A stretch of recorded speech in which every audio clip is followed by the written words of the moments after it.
Bekerja di luar negeri sudah menjadi cita-cita Lady Iksarina sejak duduk di sekolah dasar. Menurutnya, bekerja di negeri orang memberikan tantangan dan pengalaman baru. Bener, dari dulu. Jadi Lady dari SD itu udah pengen banget bisa sekolah di luar negeri, kerja di luar negeri. Sampai Lady waktu SMP itu Lady memilih program untuk kelas internasional. Jadi semuanya itu bahasa Inggris. Walaupun waktu itu tuh sangat jarang banget yang ada, tapi Lady udah memilih untuk itu. Keinginan itu ia wujudkan tatkala mendapatkan informasi terkait program capacity building yang digelar atas kerjasama pemerintah Indonesia dan Belanda untuk profesi perawat. Tak pikir panjang, Lady pun mengikuti program tersebut.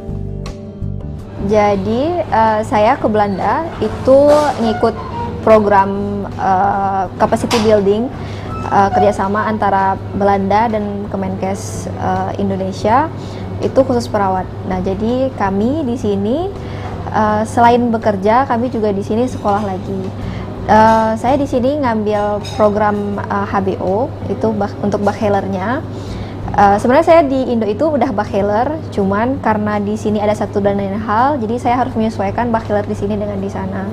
Karena kan kalau misalnya di Indonesia bachelor keperawatan itu lebih ke kuratif gitu, ke penyakit atau ke patologi penyakit gitu. Tapi kalau misalnya di Belanda untuk bachelor itu lebih ditekankan pada tindakan preventif dan bagaimana kita memanajemen masyarakat untuk kesehatan gitu.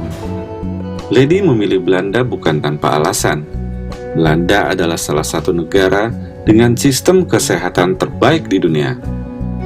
Dengan studi dan bekerja di Belanda, ia akan mendapatkan gambaran bagaimana sistem kesehatan itu berjalan secara merata dan inklusif untuk semua kalangan. Belanda adalah salah satu negara dengan sistem kesehatan paling baik di dunia. Kemudian Belanda juga ada sejarah dengan Indonesia. Jadi ya saya merasa mungkin agak lebih mudah untuk beradaptasi, harapannya waktu itu. Kemudian waktu itu benefit yang saya dapatkan dengan memilih program ini adalah saya dapat pembiayaan untuk bimbingan bahasanya gitu. Selain perbedaan waktu, Lady merasa sedikit kesulitan dengan komunikasi, terutama bahasa. Meskipun sudah dibekali pelatihan bahasa Belanda, Lady merasa tetap kurang memahami karena adanya perbedaan antara teori dan praktik di lapangan. Pasti ada. Kesulitan yang pertama itu jet lag, itu butuh waktu sekitar 1 minggu untuk menyesuaikan dengan waktu. Yang kedua itu tentang bahasa. Even Lady udah ngikut pelatihan bahasa Belanda 6 bulan waktu di Indonesia, tapi itu masih merasa kurang banget. Kemudian budaya, even budaya belajar, budaya kerja, dan budaya berinteraksi dengan orang lain itu beda banget.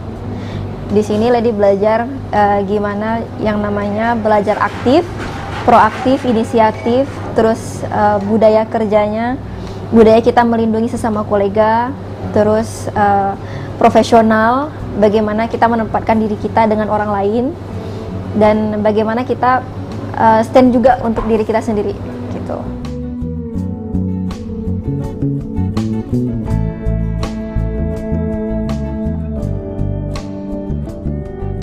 Di sisi lain, Lady mengakui bekerja di luar negeri memberikan pemasukan yang lebih baik baginya. Ia pun bisa menyisihkan sebagian pendapatan untuk menabung dan berinvestasi. Kalau misalnya untuk gaji itu masuk ke rekening Belanda. Tapi Lady juga punya rekening Indonesia, itu BNI. Nah, jadi Lady transfer dulu dari rekening Belanda ke Indonesia yang 30% yang akan Lady simpan. Nah, kemudian baru nanti Lady kasih ke orang tua atau Lady kirim gitu. Menurutnya, kehadiran mobile banking yang lancar akan memudahkan nasabah untuk melakukan transaksi bahkan di luar negeri sekalipun. Ia berharap perbankan nasional khususnya BNI dapat meningkatkan layanannya di Belanda. Hal itu menurutnya penting untuk membantu diaspora Indonesia dalam bertransaksi dan mengirim uang ke Indonesia. Apalagi jumlah diaspora Indonesia di Belanda cukup besar. Kalau kesulitan So far, as long m-bankingnya itu lancar, semuanya akan lancar. Aman ya? Aman. Bahkan kalau mudahnya sekarang pakai m-banking kan kita bisa transaksi untuk pulsa, untuk keluarga, kita bisa ngirim pulsa buat ayah lah at least gitu. Atau kita mau belanjain ponakan apa, kita bisa transfer lewat m-banking gitu. Dan itu mudah banget sebenarnya.